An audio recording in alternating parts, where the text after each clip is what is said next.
अस्सलाम वालेकुम, I am Zubair Khan from ज़ीटेक। उम्मीद करता हूँ आप सभी खैरियत से होंगे एक और नए टॉपिक के साथ।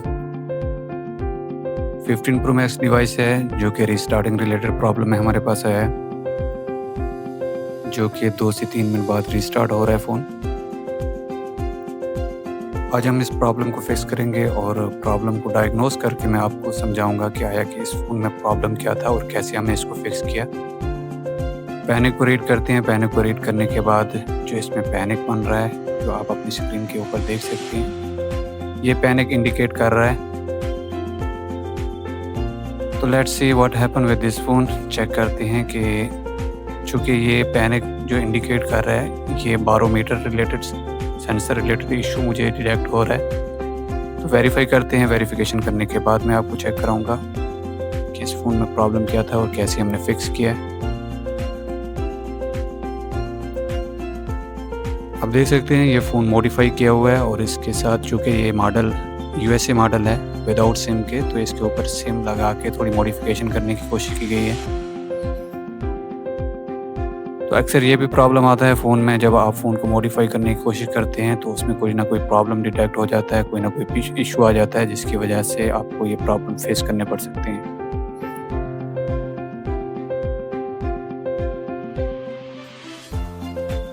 क्योंकि ये इंडिकेट कर रहा है barometer sensor related problem detect हो रहा है, तो मैं यहाँ पे एक कनेक्टर है उसके ऊपर जब जीआर वैल्यू वेरीफाई करता हूँ तो यहाँ पे I2C 0 सीरियल क्लॉक और सीरियल डेटा के ऊपर भी वैल्यू नहीं आ रही, जीआर वैल्यू नहीं आ रही। हो सकता है कि डाउन बोर्ड है जिसकी वजह से लेयर सही से पैक ना हो, बट हो सकता है ये CPU रिलेटेड प्रॉब्लम हो।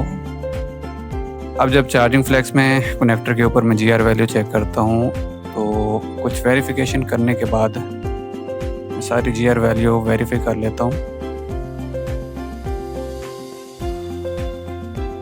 यहाँ पे सभी रीडिंग नॉर्मल हैं, कोई अब नॉर्मल साइन नहीं मिल रहा मुझे अभी तक।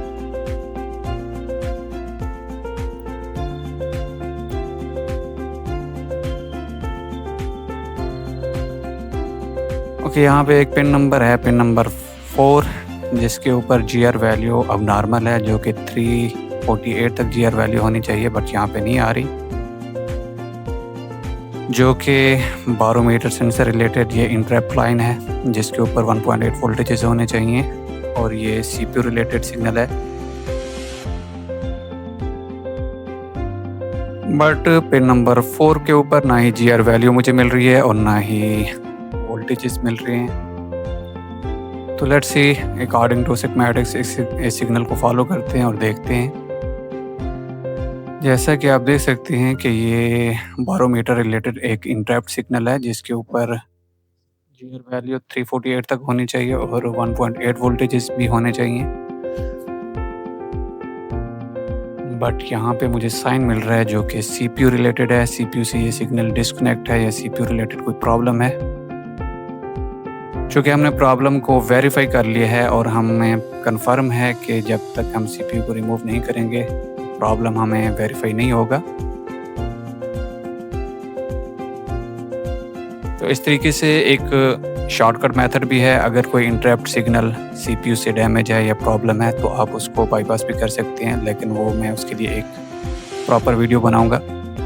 चूँकि हमने प्रॉब्लम को डायग्नोस किया है, प्रॉब्लम को वेरीफाई किया है, तो उसके बाद हम इस बोर्ड के ऊपर काम करेंगे और इस बोर्ड के ऊपर ऑलरेडी काम किया हुआ था।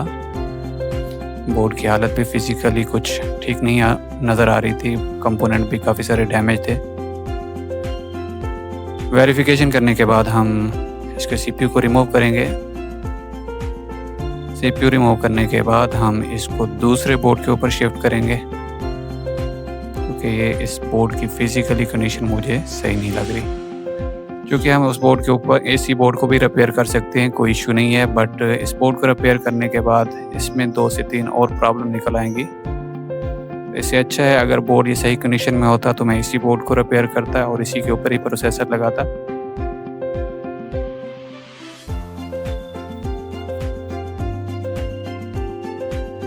ये सभी प्रोसेस मैं आपको शॉर्टकट वीडियो में बताता हूँ, इसके पीछे बहुत ज़्यादा स्टडी होती है, बहुत ज़्यादा मेहनत होती है।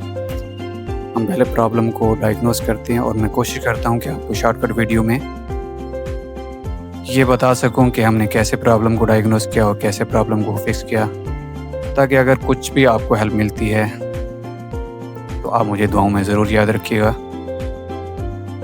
और अगर आपने प्रॉपर प्रॉब्लम को डायग्नोस करना सीखना है तो हमारा आईफोन का प्रोफेशनल बैच ज्वाइन कर सकते हैं, जिसमें हम स्टूडेंट को लाइव ईच एंड एवरीथिंग समझाते हैं। प्रॉब्लम को डायग्नोस करना, सिग्मेटिक्स को रीड करना, स्टेप बाय स्टेप कैसे आपने प्रॉब्लम को डायग्नोस करना है, ये सारी चीज़ें हम अपनी क्लास में स्टूडेंट के साथ लाइव डिस्कस करते हैं।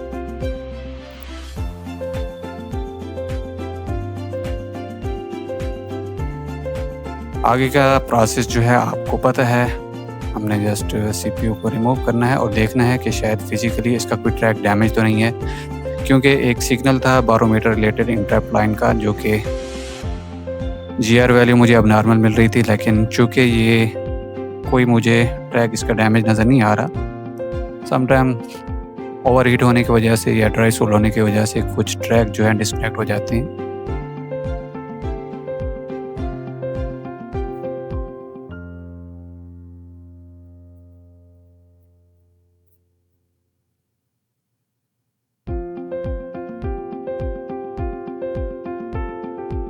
सीपीयू रिबॉलिंग प्रोसेस हमारा ऑलमोस्ट फिनिश हो चुका है।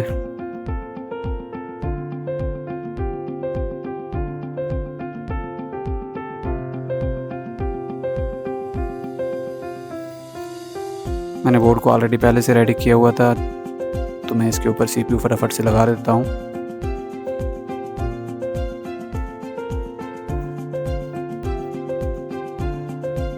अगर आपको मेरी वीडियो देख के कुछ सीखने को मिल रहा है तो काइंडली मुझे कमेंट्स ज़रूर कीजिएगा।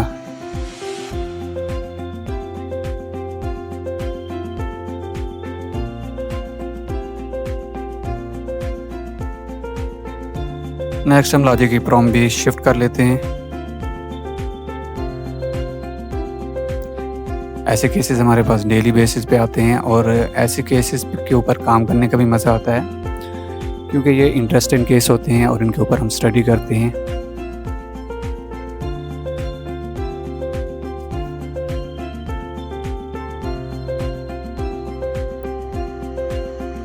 हमारे पास कोई किस्मत वाला ऐसा फ़ोन आएगा जो कि फ्रेश कंडीशन में होगा, वरना ऑलरेडी ये इसी कंडीशन में आते हैं जो कि पहले से रिपेयर किए होते हैं। बट नो प्रॉब्लम, हम डेली स्टडी करते हैं, कुछ ना कुछ सीखते हैं और आप लोग के साथ शेयर करते हैं।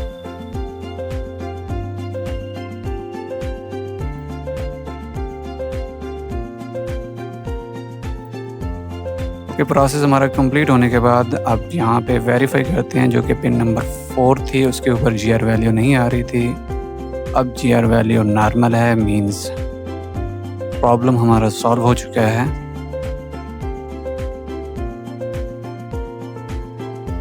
नेक्स्ट हम लेयर को पैक कर लेते हैं फटाफट से।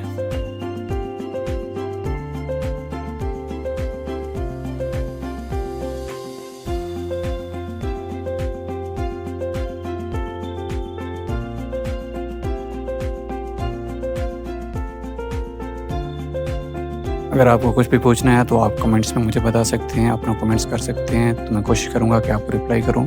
अब यहाँ पे जीआर वैल्यू और I2C लाइन के ऊपर भी नहीं थी, सीरियल क्लॉक, सीरियल डेटा दोनों के ऊपर वैल्यू नहीं थी। ये एक प्रोटोकॉल था, इसके ऊपर भी वैल्यू नहीं थी। अब यहाँ पे भी जीआर वैल्यू नॉर्मल हो गई है। नेक्स्ट हम इसको अपनी हाउसिंग में लगा के फटाफट फिट कर लेते हैं और हम इसको चेक करेंगे कि आया कि हमारा प्रॉब्लम सॉल्व हुआ है या नहीं।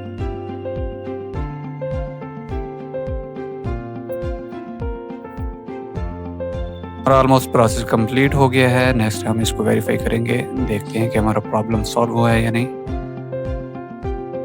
ये फ़ोन 2 से 3 मिनट बाद रिस्टार्ट हो रहा था और इसमें एक पैनिक क्रिएट हो रहा था। हमने स्टेप बाय स्टेप आपको समझाया कि किस तरीके से हमने इस प्रॉब्लम को डायग्नोस किया और प्रॉब्लम को फिक्स किया। इस तरीके से इंटरेस्टिंग वीडियो देखने के लिए हमारे पेज को लाइक फॉलो कर देंगे और आईफोन की प्रोफेशनल ट्रेनिंग लेने के लिए आप हमसे रब्ता कर सकते हैं। Thank you very much. अल्लाह हाफिज़।